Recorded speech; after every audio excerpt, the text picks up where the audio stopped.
Okay, we are looking at problem 10 now out of chapter 6, another centroid problem. This one is dealing with two manufactured shapes. What we have here is an I-beam, a W shape, and this is a W 12 by 40.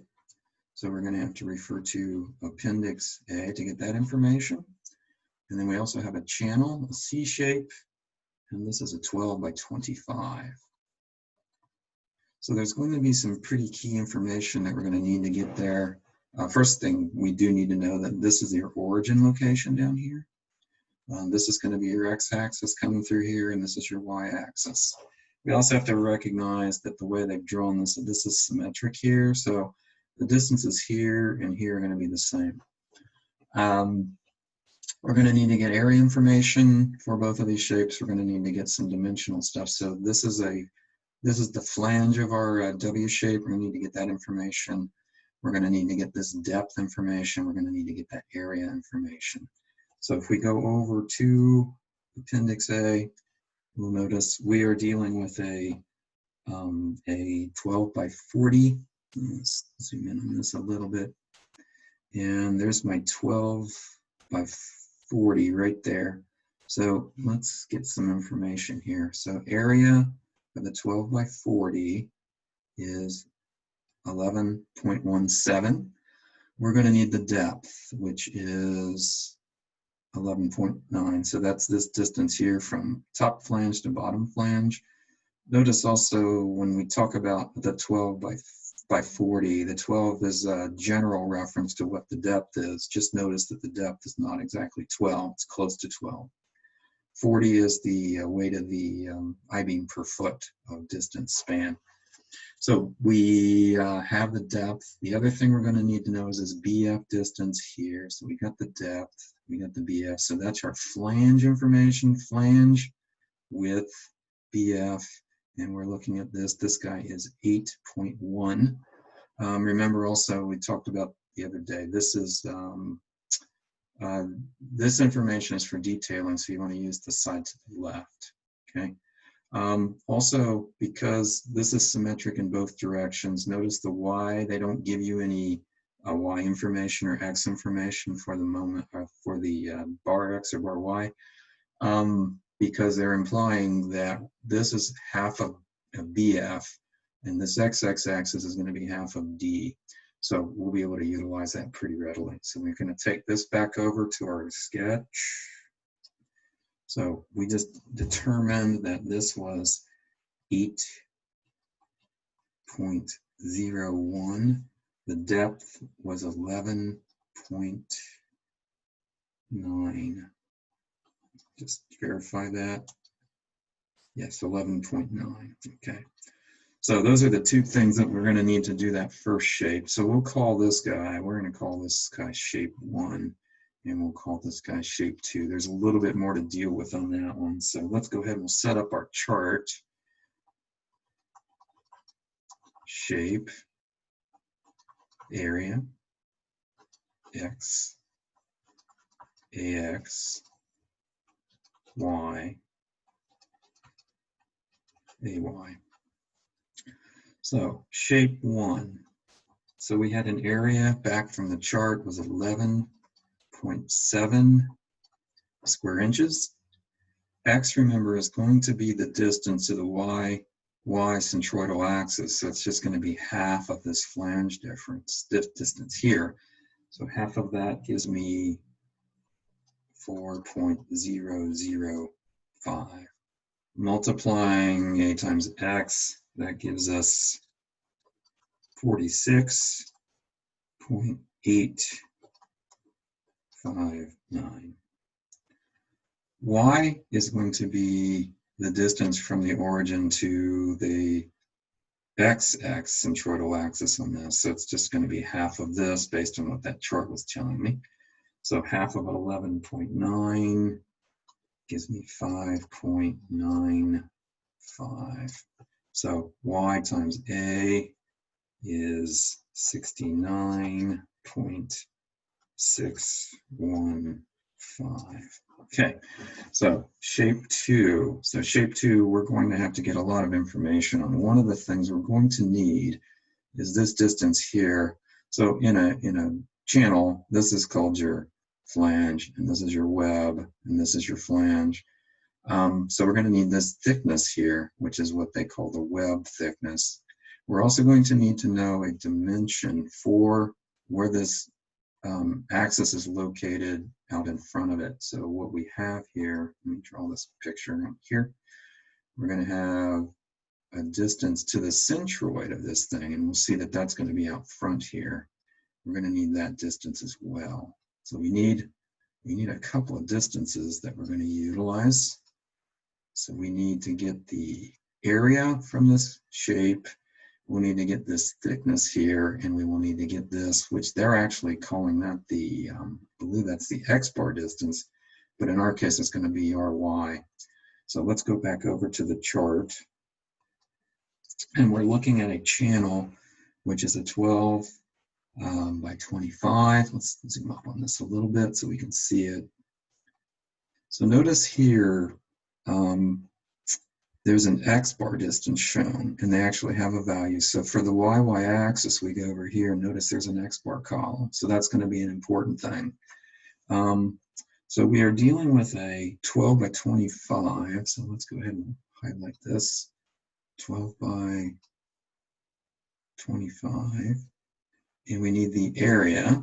So it's 7.34. Depth is this distance, but since it's symmetric on that shape, we really won't have to mess with this one, but if it was turned sideways, you might.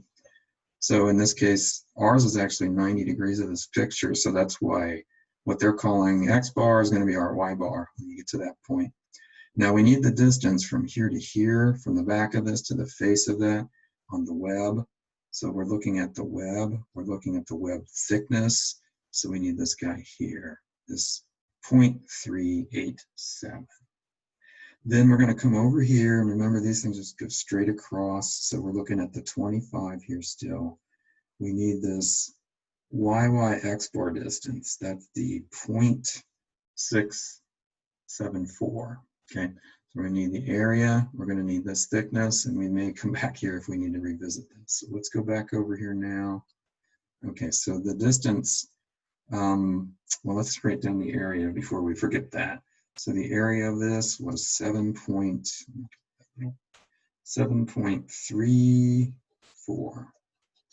Okay, so this distance here was our web thickness, and that turned out to be 0.387. You're going to see here in a minute why that's important. And this distance here was 0.674. And that's the distance from the back of this to the centroidal axis of this out front. Okay, so the axis on this thing is actually out front of it, really not even on the object. Okay, so for X, because this is symmetrically on here, this distance and that distance is the same, and we're coming from this origin, that point is just going to be half of that. So again, we're going to use the 4.005, half of the 8.01, times the area gives me my AX value of 29.397. Okay, so Y, we need the distance from the origin up to this guy right here. Okay, so from the origin to this guy, the centroid of this, the centroidal axis of this shape here. So if we come up 11.9 plus 3.87, that would get us the distance from this side to that face. Then we're going to subtract off of that the 0.674. So 11.9 plus 0.387 minus 0.674. When I do that math, and you can check that, I come up with 11.613. That potentially right there is the hardest thing, and it's based on these charts, and it's based on looking at that picture. So you kind of need to make sure you're drawing it, thinking about it. So we're going to take this times this, and that gets me 85.239. So we have everything we need. So we're going to sum the areas. 19.04. Sum the AX column, which is 76.256, and sum the AYs, which is 154.854. Okay, so getting the X bar distance is the sum of the AXs divided by the area sum. And when we do that, we come up with 4.00. Let's get a better zero in there.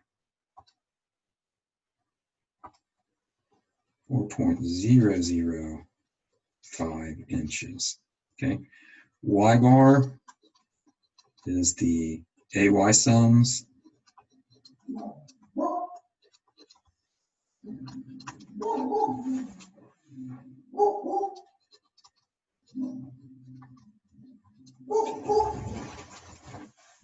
Divided by the 19.04. That gets me 8.13 inches. Okay, so as we look at this now, when we check this out, we'll see that what we have going on here is the X bar distance is right in the middle. So it's coming down right in the middle, right here.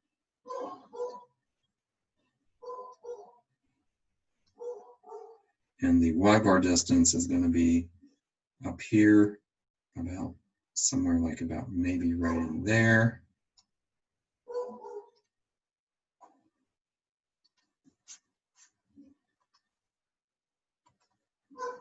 And what we have, there's your X bar distance. And it should make sense that this is right in the middle because everything's symmetric. And this, again, like the last problem, it pushes that up. It wouldn't be half of that. It's going to be up a little bit higher than that, which also should make sense. And this turns out to be the Y bar distance. Okay, that's how you handle that problem.